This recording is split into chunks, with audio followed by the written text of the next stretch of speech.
El tema de hoy, de lo que vamos a hablar, va a ser de los despidos nulos. Bien. ¿Y qué son, cuando se dan y qué consecuencias tienen? Bien, muchas veces no los encontramos más veces de los que creemos, o al menos estamos en el caso. Hay que partir, para todo esto, de una consideración previa, y es que el sistema de despido en España y prácticamente en todo el mundo civilizado, eso excluye Estados Unidos, es causal. Esto es, solo se puede terminar la relación de trabajo o despedir, dicho de otra manera, por una causa determinada. Y estas causas vienen tasadas. Bien, estas causas se dividen en dos grandes grupos.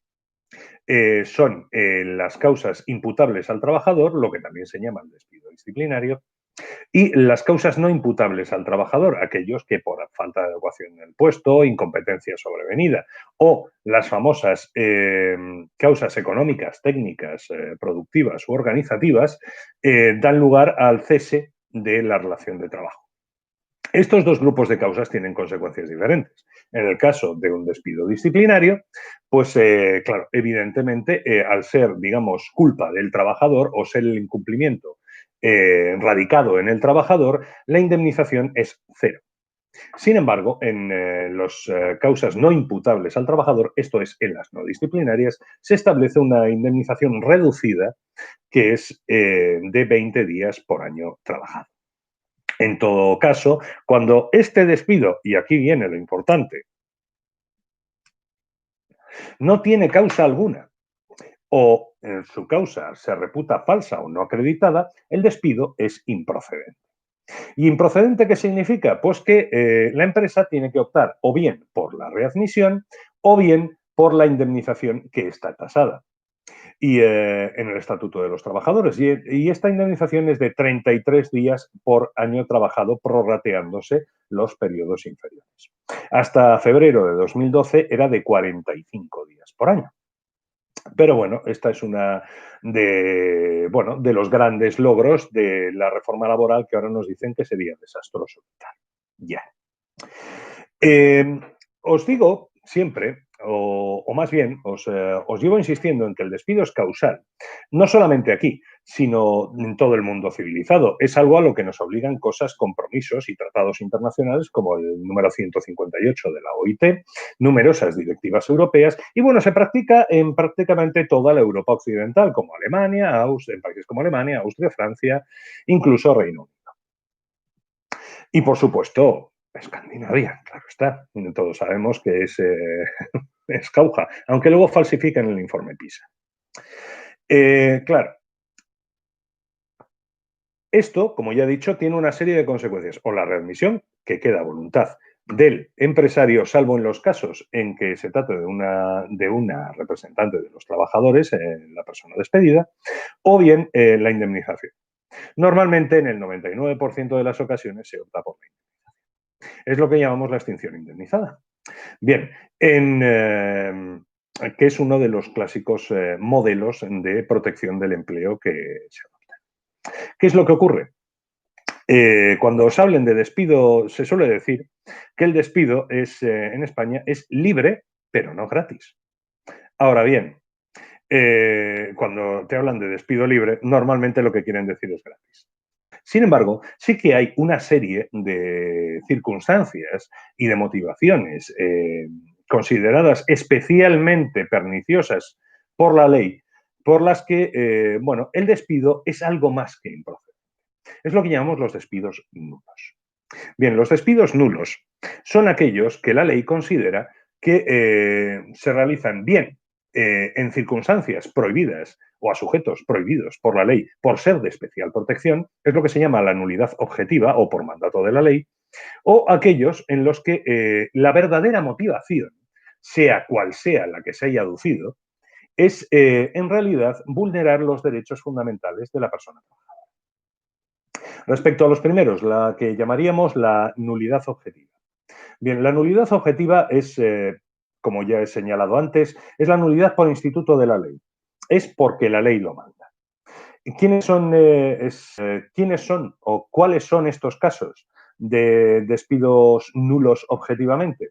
Pues aquellas personas embarazadas o que se hallen en situación de cualquiera de las medidas de conciliación de la vida laboral o familiar y en los 12 meses de su retorno tras ellas. Por ejemplo, gente que esté en permiso de maternidad o paternidad, gente que esté en permiso de lactancia, gente que haya solicitado reducciones o adaptaciones de jornada, y, como ya he dicho, en los 12 meses posteriores a la adopción de estas. Por ejemplo, por ejemplo, si alguien se intenta represaliar por cogerse el permiso de maternidad o paternidad o incluso los permisos de lactancia, caso que se suele dar, lo que se suele hacer es, o lo que algunos creen que funciona, es esperar un par de meses para que no se pueda relacionar. Bueno, pues vas a tener que esperar un año entero. Estos son los supuestos de nulidad objetiva. Estos casos ocurren más allá de la voluntad del empresario. Esto es, si despide a una embarazada, da igual si sabía si estaba embarazada o no, si tenía esa motivación o no. Ha despedido a una embarazada injustificadamente. Claro, todas estas causas operan siempre en ausencia de justificación. Como suelo decir, si le partes la cara al jefe, tu despido es procedente por muy embarazada que estés, ¿no? Es en los casos en los que esta justificación no es real, no se ha dado o bien no se ha acreditado. Bien, en una justificación real y suficiente, claro. También puede ocurrir que no sea suficiente. Casos de que, bueno, pues pequeñas infracciones, digamos, llegar 2 días tarde. ¿Puede ser motivo de sanción? Sí. ¿Es motivo de despido? No. Pero bueno, eso lo trataremos más adelante cuando hablemos de las causas de despido y de su operatividad. O sea, hasta dónde pueden llegar y cuáles son, claro. Pero ahora nos vamos a centrar en el tema del despido. Pongamos que no hay esa causa, no se ha acreditado suficientemente y estamos en una causa de despido nulo objetivamente, las que he comentado antes. En ese caso, la sanción es la readmisión obligatoria. Y cuando me refiero a obligatoria, es que es obligatoria tanto para la persona trabajadora como para la empresa, que no pueden elegir. Y, por supuesto, el pago de los salarios de tramitación. Además, en determinados casos, cuando se entiende que hay vulneración de derechos fundamentales, lo que hablaremos después, se puede solicitar incluso una indemnización adicional por esa vulneración de derechos fundamentales cuando se entiende que ha producido perjuicios a la persona trabajadora más allá de los propios del despido. Y, por supuesto, también puede acarrear multas por parte de Inspección de Trabajo por esa misma vulneración, especialmente en los casos de represalia o discriminación. Y ahora vamos con el otro grupo de despidos nulos, aquellos que se realizan en vulneración de derechos fundamentales. Esto es, cuando el despido en realidad es un acto discriminatorio o una represalia por determinadas acciones de la persona trabajadora. Por ejemplo, reivindicaciones laborales, reivindicaciones de tipo sindical, manifestaciones de todo tipo o incluso, debido a su etnia, género, orientación sexual o cualquier otra de las causas prohibidas por la ley. En estos casos hay que atender si realmente la empresa tenía esta intención de represaliar a la persona trabajadora. Esto se hace por 2 vías. La primera de todas es evidentemente en ver si la excusa que aducen, porque normalmente siempre aducen una excusa, ya sea objetiva, disciplinaria o lo que sea, es real o no. Normalmente no suele serlo y es, digamos, la parte más fácil. La parte más difícil es decir, es demostrar que la empresa realmente te despide pues, por ser delegada sindical, por establecer establecer determinadas medidas sindicales o alguna reivindicación, no hace falta que sea representante sindical, alguna reivindicación respecto a tu contrato de trabajo o tus condiciones de trabajo o respecto a, quién sabe, por ejemplo, las condiciones de prevención de riesgos laborales. Ahora muy en boga. O bien, por causas discriminatorias. Esto es por razón de género, por razón de etnia, de creencia religiosa, de, bueno, de orientación sexual. Estos se estilaron mucho hace unos años. Y, por ejemplo, pues cualquier otra causa que se entienda que viola tus derechos fundamentales, como la libertad de expresión, reunión, asociación, libertad sindical, derecho a la igualdad real o efectiva y todo el catálogo de derechos fundamentales. Bien, como ya os decía, la dificultad está en probar que esa es la verdadera motivación. Pero para eso, la ley de la jurisdicción social nos da una gloriosa herramienta, que es la inversión de la carga de la prueba.